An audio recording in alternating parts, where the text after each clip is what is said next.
Hey hello friends, welcome to my channel. ఈరోజు మనం ఈ వీడియోలో పోస్టల్ డీటెయిల్స్కి సంబంధించిన ముఖ్యమైన అంశాల గురించి అయితే మాట్లాడదామండి. సో వీడియో చాలా ఇన్ఫర్మేటివ్గా తినబోతుంది.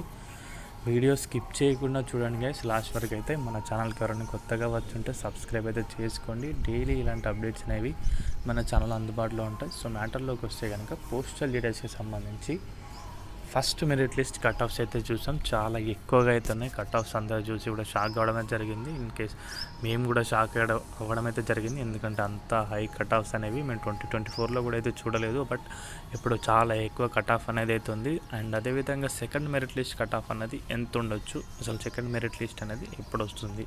సో మన ఛానల్లో ఆల్రెడీ అయితే నేనైతే చెప్పడమే జరిగింది సెకండ్ మెరిట్ లిస్ట్ అనేది ఎప్పుడు వస్తుందో. So second merit list cut off గురించి మనం మాట్లాడుకుంటే కనుక తప్పకుండా కట్ ఆఫ్స్ అనేవి హైగానే ఉంటాయండి. 95 to 100. 95 కూడా అయితే తక్కువ. మన తెలుగు స్టేట్లో మాట్లాడుకుంటే 99, 100 ఇలాగే ఉండే అవకాశాలు కూడా అవుతున్నాయి. సో ప్రభుత్వం ఏదైనా చేంజ్ చేస్తే కనుక అప్పుడు చెప్పలేం, దాంట్లో ఏమైనా చేంజ్ అయ్యి తగ్గడానికి అవకాశాలు అయితే ఉంటాయి. బట్ వేరే స్టేట్లో అప్లై చేసుకున్న వారికి, వేరే సర్కిల్స్లో పెట్టుకున్న వారికి కొంచెం అవకాశం అవుతుందని అయితే చెప్పొచ్చు. 85 నుంచి 100 మధ్యలో ఉన్న వారికి.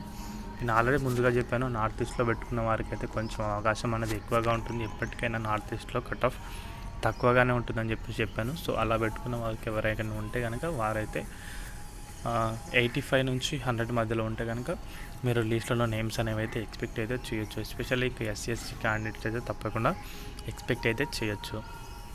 అదేవిధంగా సెకండ్ మెరిట్ లిస్ట్ డేట్ అనేది నేను చెప్పాను 25, 26, 27 ఈ డేట్స్లో తప్పకుండా సెకండ్ మెరిట్ లిస్ట్ అనేది అయితే రిలీజ్ అవుతుంది. అండ్ డాక్యుమెంట్ వెరిఫికేషన్ ఇప్పుడైతే ప్రాపర్గానే జరుగుతున్నాయి. బట్ కొంచెం అభ్యర్థులు అనేవారు తక్కువ మంది అయితే వెళ్తున్నట్టుగా అయితే తెలిసింది. ఎందుకో మరి తెలీదు, అంటే వేరే సర్కిల్స్కి వెళ్ళి పని చేయాలా, వేరే సర్కిల్కి వెళ్ళి డాక్యుమెంట్ వెరిఫికేషన్ చేసుకోవాలి, ఇలాంటి ఇబ్బందుల్లో అయితే ఉన్నారు కొందరు. సో కొందరు అయితే ఇష్టం లేకుండా అయితే వెళ్ళట్లేదు. అలాంటి వాళ్ళందరి పేర్లు కూడా మళ్ళీ లిస్ట్లో, అంటే సెకండ్ లిస్ట్లో లేదా థర్డ్ లిస్ట్లో అయితే నేమ్స్ అనేవి వాళ్ళ వేకెన్సీలో మిగతా వారిని అయితే తీసుకోవడం అయితే జరుగుతుంది. సో ఇది గైస్ వీడియోకి సంబంధించిన అప్డేట్ అయితే కనుక. వీడియో నచ్చితే వీడియోకి అయితే ఒక లైక్ చేయండి. మన ఛానల్కి ఎవరైనా కొత్తగా వచ్చాను సబ్స్క్రైబ్ అయితే చేసుకోండి. థ్యాంక్స్ ఫర్ వాచింగ్ అందరికీ. బాయ్.